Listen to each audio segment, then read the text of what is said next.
नमस्कार दोस्तों, आप सभी का आपके YouTube channel youth star online classes में स्वागत है। दोस्तों, जैसा कि बहुत से जोन के पेट जो है फिजिकल टेस्ट वो समाप्त होने के कगार पे हैं और बहुत जगह ख़त्म हो भी चुके हैं। तो कुछ ही दिनों में आपके पेट के रिजल्ट भी आने वाले हैं। तो इस वीडियो में हम लोग बात करने वाले हैं मुंबई WR यानी कि मुंबई वेस्टर्न जो जोन है उसके कट ऑफ के बारे में।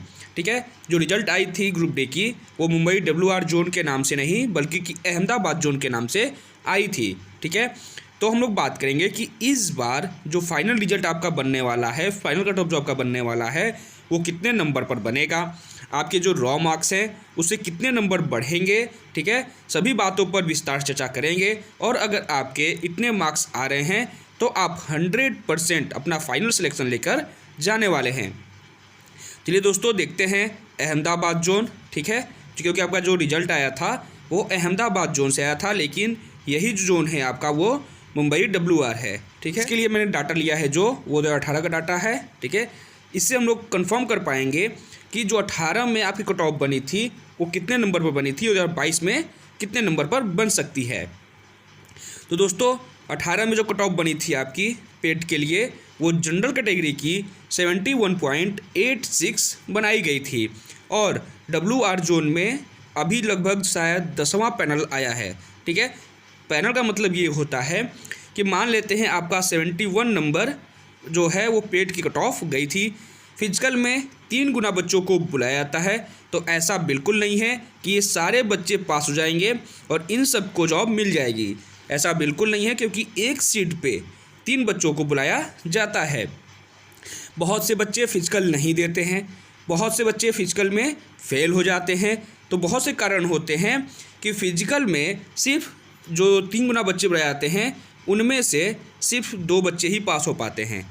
ठीक है, अब इन 2 बच्चों में से जॉब तो मिलनी है सिर्फ एक बच्चों को। ठीक, इसलिए इस कट ऑफ को कुछ बढ़ा दिया जाता है। ठीक है, कट ऑफ को बढ़ा दिया जाता है। ठीक है, अब उसमें से कुछ बच्चों की जॉब अगर कहीं और लग जाती है और उन्हें लगता है कि ग्रुप डी उनके लायक नहीं है तो बच्चे जॉब छोड़ देते हैं। तो जो बच्चे इनमें जॉब छोड़ देते हैं, ठीक है, ज्वाइन नहीं करते हैं, उनकी बची हुई सीट पर जो इसमें एक बच्चे बचे हुए हैं उनको भर दिया जाता है। ठीक है, इसमें भी अगर सीट बच जाती है तो फिर अगले पैनल बनाई जाती है, अगले पैनल में इस सीट को भरी जाती है। जब तक कि ये पूरे बच्चे जो हैं, ठीक है, जब तक कि पूरी सीट कंफर्म नहीं हो जाती, पूरी सीट भर नहीं जाती, तब तक इन्हीं बच्चों को लाकर इसमें भरा जाता है। तो आप समझ गए होंगे कि जब तक आपकी वैकेंसी कंप्लीट नहीं होगी तब तक कट ऑफ को कम करते हुए आगे बढ़ाया जाएगा। ठीक है, इतनी बात आपको समझ में आ गई होगी। और दोस्तों, एक बात और, इस बार जो फिजिकल हुआ है अहमदाबाद जोन में उसमें 80% अटेंडेंस रही है, यानी 100 में से सिर्फ 80 बच्चों ने ही फिजिकल दिया है। अब इन 80 बच्चों में से, ठीक है, इस 80% में से लगभग 75 to 80% बच्चे ही फिजिकल क्वालिफाई कर पाए हैं, क्योंकि बहुत ही कम टाइम मिला था फिजिकल के लिए। ठीक है, फिजिकल के लिए बहुत ही कम टाइम मिला था, क्योंकि आपका रिजल्ट जो है वो 21 तारीख को आया था और लगभग 11 तारीख से आपकी फ़िजिकल स्टार्ट कर दी गई थी, यानी 20 दिन के अंदर ही फ़िजिकल स्टार्ट हो गया था। तो दौड़ने के लिए बच्चों को बहुत कम टाइम मिला, फिजिकल तैयार करने के लिए बहुत कम टाइम मिला। इसलिए यही वजह है कि जो बच्चे फेल हुए हैं। ठीक है, क्योंकि अगर 2 महीने का टाइम मिल गया होता इन्हें तो ये अपनी अच्छे से फिजिकल तैयार कर लिए होते हैं। तो आप बात समझ गए होंगे कि जो फिजिकल में बच्चे फेल हुए हैं, ठीक है, वो 75 to 80% बच्चे फेल हो चुके हैं। अब बात करते हैं दोस्तों कट ऑफ की। तो पहले बात करेंगे 2018 में जो कट ऑफ गई थी पेट के लिए, वो गई थी जनरल की 71.86, OBC की गई थी 66.77, SC की गई थी 60.85 और ST की गई थी 57.85। और जो आपकी फाइनल मेरिट बनी थी वो फर्स्ट जो स्टेज के लिए बनी थी उसमें लगभग जिसका भी +6 मार्क्स था जनरल कैटेगरी में उसको फर्स्ट DB के लिए बुलाया गया था। वहीं बात करें OBC की, तो OBC के लिए जिसके मार्क्स +7 थे, यानी कट ऑफ से 7 नंबर ज़्यादा थे, उनको फर्स्ट DB के लिए बुलाया गया था।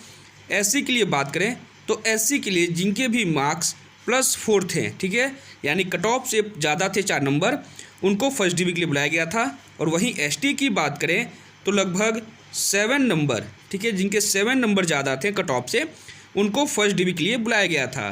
तो ये था फर्स्ट डीबी की बात।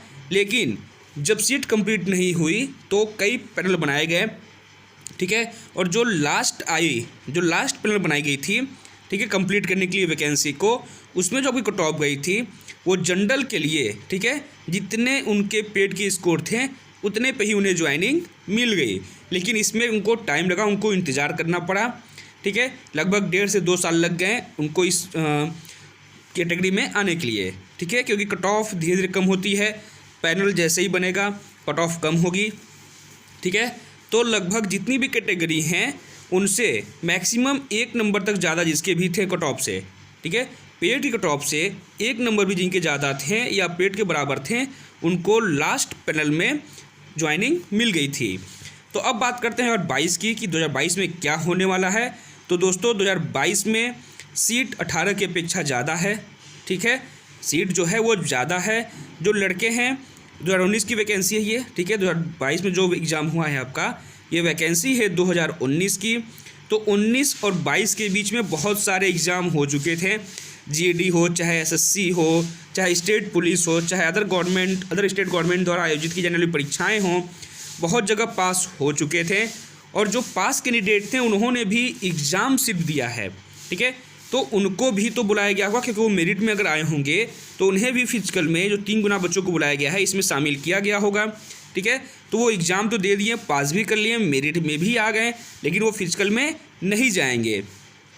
उसके बाद 18 की वैकेंसी जब कंप्लीट नहीं हुई थी उसके पहले ही 19 की वैकेंसी आ गई थी। तो इसके बच्चे भी इसमें फॉर्म डाले हुए थे और वो भी एग्ज़ाम दिए होंगे, क्योंकि बहुत से बच्चे ऐसे होते हैं जो कि यूपी के हैं और उन्होंने बम्बई, बेंगलोर, गुवाहाटी वहाँ पर 18 में ज्वाइनिंग की होगी, ठीक है, उनका मन होगा कि 19 में वैकेंसी है, 20 में एग्ज़ाम होगा, तो वो अपना जोन चेंज कर सकते हैं। लेकिन एग्ज़ाम हुआ 3-4 साल बाद, तब तक उनके जो वेतन है वो ज़्यादा बढ़ चुके थे और उन्होंने एग्ज़ाम तो दिया, ठीक है, वो पेट में भी आए, ठीक है, फिजिकल जो क्रॉप बनी थी उसमें भी उनको शामिल किया गया, लेकिन वो फिजिकल देने नहीं जाएंगे, ठीक है, नहीं गए होंगे, ठीक है। तो इतनी बात आपको समझ में आ गई कि इन 3 गुना बच्चों को जो बुलाया गया है 80% अटेंडेंस क्यों गया है, ठीक है, रीजन समझ में आ गया, 80% अटेंडेंस क्यों गया है। उसके बाद, ठीक है, अब बात करते हैं कि कितनी कट ऑफ आपकी जा सकती है। इस बार 100% कन्फर्म है कि इसकी अपेक्षा कम ही जाएगी, ठीक। इसमें जो 6 नंबर 7 नंबर ज़्यादा बढ़ाए गए थे, इस बार ऐसा बिल्कुल नहीं होने वाला है। अगर आप जनरल कैटेगरी से हैं, जो आपकी पेड की कट ऑफ गई है 62.67, ठीक है, तो अगर आपके इससे अगर 3 नंबर भी ज़्यादा हैं, ठीक है, यानी आपके 65.67 मार्क्स हैं, तो आपको फर्स्ट डीबी में ही बुला लिया जाएगा, ठीक है, फर्स्ट डीबी में ही आपको बुलाया जाएगा, इतना कंफर्म है। वैसे ही बात करें ओबीसी की, तो ओबीसी की अगर आपकी जो कट ऑफ गई है पेड की, वो गई है 58.43। तो अगर आपके ओबीसी कैटेगरी में, ठीक है, ओबीसी कैटेगरी में +4, ठीक है, ओबीसी कैटेगरी में अगर 4 नंबर भी ज़्यादा हैं तो आप पूरी तरह से सेफ रहेंगे फर्स्ट डीबी के लिए, आपको फर्स्ट डीबी में ही बुलाया जाएगा, ठीक है। और अगर आपके कट ऑफ के बराबर मार्क्स हैं, जनरल की बात करें, चाहे ओबीसी की, चाहे एससी एसटी की बात करें, अगर आपके कट ऑफ के बराबर ही मार्क्स हैं तो भी आप घबराइएगा मत, ठीक है, थोड़ा वेट करना होगा आपको। जैसे ही नया पैनल बनाया जाएगा, जिससे बच्चे इसमें अगर कंप्लीट नहीं हो पाएंगे फर्स्ट डीबी में, तो सेकेंड डीबी के लिए बुलाया जाएगा, फिर थर्ड डीबी के लिए, फिर फोर्थ डीबी के लिए। जब तक कि आपकी वैकेंसी कंप्लीट नहीं होती तब तक आपको कट ऑफ कम करके बुलाया जाएगा। जैसे मान लेते हैं अगर यहाँ पे 5 नंबर कट ऑफ गया तो यहाँ पे कट ऑफ आपकी कम जाएगी 5 से, ठीक है, इससे कम इसमें जाएगी और लास्ट में ऐसे ही कम होते जाएगी। तो एक जो पैनल बनेगा वो ऐसा बनेगा जो कि आपका जो पेड का कट ऑफ है इतने पर ही आपको ज्वाइनिंग दे देगा। तो ओबीसी का आप समझ गए कि अगर आपके 4 नंबर भी ज़्यादा हैं आपके पेड कट ऑफ से तो आपका कन्फर्म होगा। वहीं बात करें एससी कैटेगरी की, तो एससी के लिए अगर आपकी कट ऑफ से +3, ठीक है, +3 मार्क्स भी ज़्यादा हैं तो आप पूरी तरह से एससी कैटेगरी में सेफ रहेंगे। वहीं एसटी की बात करें तो एसटी के लिए +5 मार्क्स भी अगर ज़्यादा है आपकी कैटेगरी से तो आप पूरी तरह से सेफ रहेंगे फर्स्ट डीबी के लिए। मैं जो ये बात कर रहा हूँ ये सिर्फ फर्स्ट डीबी की बात कर रहा हूँ, ठीक है, ऐसा बिल्कुल नहीं कि इतने पे आपकी जो वैकेंसी है वो कंप्लीट कर दी जाएगी, ऐसा बिल्कुल नहीं है, ठीक है। आपकी जो वैकेंसी कंप्लीट होगी वो पहले पैनल में कभी नहीं हो पाएगी, ठीक है, जो पहला डीबी होगा इसमें आपकी वैकेंसी कभी कंप्लीट नहीं हो पाएगी, क्योंकि बहुत से बच्चे ऐसे होते हैं जो इस वैकेंसी को छोड़ देते हैं, ठीक है, जो फर्स्ट DB के लिए बुलाए गए होते हैं, वो या तो पहुंच नहीं पाते हैं या फिर किसी भी कारण से वो सीट खाली रह जाती है। तो खाली सीट पे फिर कट ऑफ कम करके सेकेंड DB के लिए बुलाया जाता है। फिर सेकेंड में अगर सीट खाली होती है तो थर्ड DB के लिए बुलाया जाता है। जब तक कि आपकी वैकेंसी कंप्लीट नहीं हो जाती तब तक कट ऑफ कम करके बुलाया जाता है बच्चों को, ठीक है। वही बात करें अगर EWS कैटेगरी की, ठीक है, क्योंकि 18 की वैकेंसी में EWS कैटेगरी नहीं था, लेकिन 22 की वैकेंसी में EWS कैटेगरी को रखा गया है। तो अगर हम लोग बात करें EWS की, तो अगर आपका जो पेड का कट ऑफ है, ठीक है, जो आपका पेड का कट ऑफ है, इससे अगर आपके 2 नंबर भी ज़्यादा हैं, ठीक है, अगर आपके 2 नंबर भी ज़्यादा हैं तो आप पूरी तरह से EWS कैटेगरी में सेफ रहने वाले हैं। तो EWS वाले बिल्कुल चिंता ना करें, ठीक है। अगर उनके पेड से 2 नंबर भी ज़्यादा हैं तो पूरी तरह से सेफ रहेंगे, ठीक है। तो ये था आपका पेड का cut off, paid cut off से कितना अधिक जाएगा आपका जो फाइनल कट ऑफ है वो। तो आप बात समझ गए होंगे। आप बिल्कुल ना घबराएं। अगर आपने फिजिकल अच्छे से पास कर लिया है, ठीक है, और आपके अगर 2-3 नंबर ज़्यादा हैं तो आप एकदम निश्चिंत रहें, घबराने की कोई बात नहीं है। और जिनके मार्क्स पेड कट ऑफ के बराबर है और उन्होंने भी फिजिकल अच्छे से पास कर लिया है तो वो भी निश्चिंत रहे। थोड़ा टाइम लगेगा, थोड़ा वेट उनको करना होगा, ठीक है, लेकिन उनका सिलेक्शन 100% हो जाएगा। तो इस वीडियो को यहीं समाप्त करते हैं। वीडियो अच्छी लगी होगी तो लाइक ज़रूर करिएगा, अधिक से अधिक शेयर कीजिएगा, चैनल को सब्सक्राइब कर लीजिएगा। धन्यवाद।